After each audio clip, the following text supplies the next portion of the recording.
Let's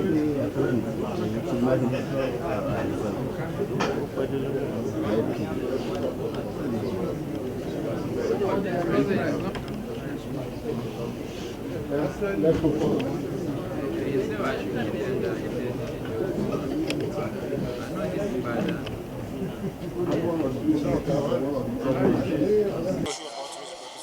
Okay.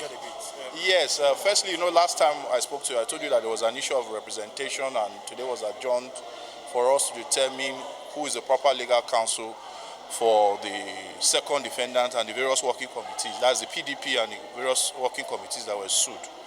Unfortunately, today, both counsel told the court that they are not able to reconcile their differences. So they have formally argued and filed applications and processes for the court to determine who the proper representative is of the party in the course of delivering his judgment. So they have filed their papers, and that will be taken alongside with the judgment.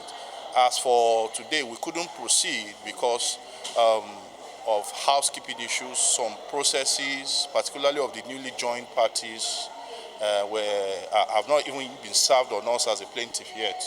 So the court has given us until Monday so that all processes will be in over the weekend, and they will adopt it by 2 o'clock on Monday. So that's just it. Thank you very much. Yes.